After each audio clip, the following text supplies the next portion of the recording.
Welcome to another edition of Tim's Take Live. We are in season 119. We're already 4 weeks into the season. We're on week 5. We're about to play Nate and the Saints later on today. But let's recap and see what's gone right and what's gone wrong for the Lions this current season. We started off against Green Bay, Priest and the Packers. And boy, was this a game of two halves. The first half, we were in the game. We were leading, and we were dominating. There was a crazy turnover at the end of the second quarter that led him to come back from 21-6. It made it 21-13, and then he just kept rolling in the second half, and we never had a chance. We were outrun, we were outpassed, out first downs, and we turned over the ball more. And you get a recipe for disaster. So 352 yards of offense to 428, 108 rushing to 135, 244 to 293. Just everything was in the Priest deserved to win that game, hands down. 19 minutes of possession to 16. What went right? Why did he win the game? It was Justin Herbert. Justin Herbert. It's like a switch is turned on with Priest of the Packers when he has Justin Herbert, and he's done very well with them. He's very underrated on that. 17 for 26, 2 touchdowns and an interception, 313 yards. I'll take that every week. Fargus, the numbers I don't like. 13 for 27, only 48% completion percentage, 193, 1 touchdown, 1 interception. It's not good enough. I struggle to find the receivers, and I should be finding receivers. If you look at the running game, he had Deion McClain. His rookie got 6 carries for 78 and a touch. Gibbs, 10 for 54. Snead, 9 for 52. Receiving yards, I mean, his tight end is a beast. 5 catches, 138 and a touchdown. Jamison Williams, 5 catches, 123 and a touchdown. St. Brown, 5 catches. Nothing fancy to write about. I mean, if you look at just these numbers here from us, yeah, it's great. We got J-Mo and we got St. Brown, both 5 catches each. Who's not getting the ball? Who is? We gotta spread the ball more. And if you look at the rushing yards, I mean, 10 for 54 is nice. We almost got to keep that going. Just to see, but this game was over in the second half, and it wasn't even close. Leading tackler was Javon Bullard, 11 tackles. McKinney, 9. I mean, his safeties got the tackles, which tells you that we were getting past the defensive line and the linebackers, but still. I mean, if you look at the tackles for loss, McKinney got 2 tackles for loss. Edric Cooper, 2 tackles for loss. Connor, 2. I mean, it was a clinic he put on. A.J. Connolly got a sack. Ernie Colvin, and the rookie defensive tackle, got a sack. Cooper got an interception. Watson got an interception, which is nice. But lack of creativity. I mean, you want to put it what it is. It was just we deserved to lose that game, and we lost that game. We tried to regroup in the game against Stoker and the Bills. But once again, a common theme. We were out yards, out rushed, out passed, and definitely out first down. Look at the first down numbers in itself. 29 first downs to 10. 29 to 10. I mean, he lived with the ball. If you look at the time possession, it was overwhelmingly.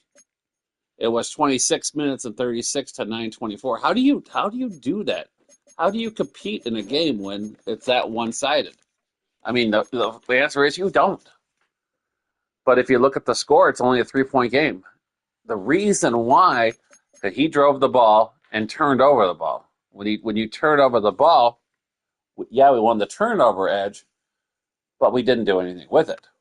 He made more plays at us in the end. And look at Josh Allen, 27 of 36, 3 touchdowns, an interception, 345. Where's the defense to stop that? Vargas had a better day, but only had 14 passes, 14, 7 complete, 2 touchdowns, interception, 160. Gibbs, 7 for 71. Pacheco, 19 carries for 70. He had 19 carries because he had the ball. He had 29 first downs. I mean, look at the one-sidedness in this right here. I mean, Callaway and Pacheco. And look at this. I barely got 12. And it's because I didn't have the ball. I just could not get off the field on third down. And if you look at the third down numbers right here, 9 conversions on third down compared to 3. So that was a problem all game. Tyson, 9 for 36, 136. Amo, 5 for 122 and 2 touchdowns. Dawson Knox, Josh Allen's security blanket, 7 catches for 107.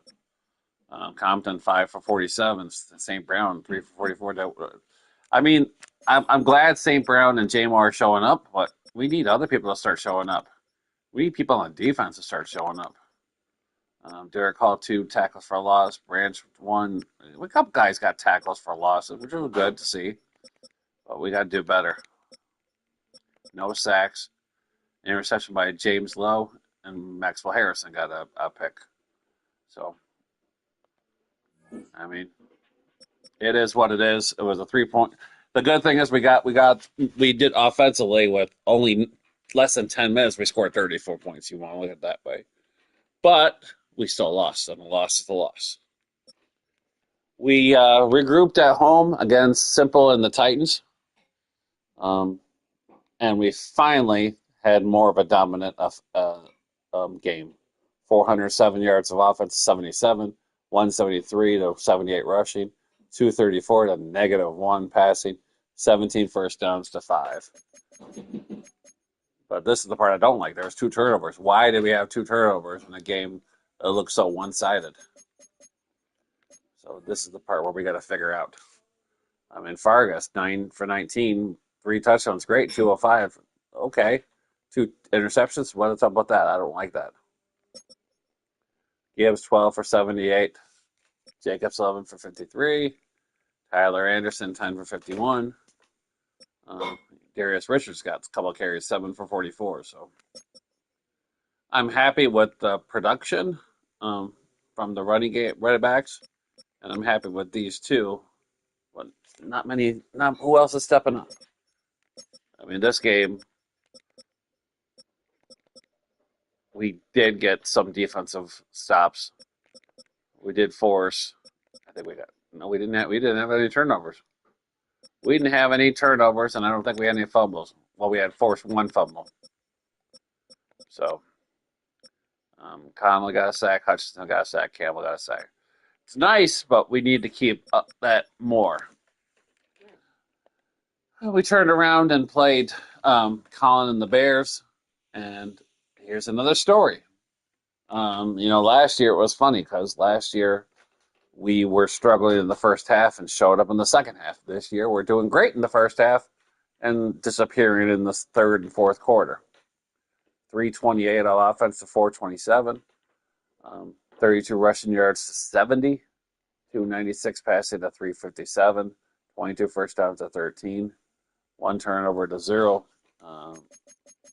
If you look at it, it's pretty much a common theme. We're letting teams score first downs. And if you build enough first downs, you control the game, you move the ball, and there ain't a damn thing you can do. 25 to 32 passing for Caleb Williams. Caleb Williams was just lights out, the best player in this game. 366 yards, 4 touchdowns. I mean, everything he did turned to gold. I mean, I like Fargus's number, 16 for 24, 66 completion percentage, 261, 2 touchdowns, 1 interception. But Powers, 10 for 48, Gibbs, 10 for 31, A10, 8 for 24, Anderson, 4 for 4 yards. Just not getting enough done. I mean, and this is where the game was won for him. Look at the spreading the ball. O'Doone's 6 catches for 116. Deontay Allen 9 for 114 and 2 touchdowns. Loveland 7 for 106.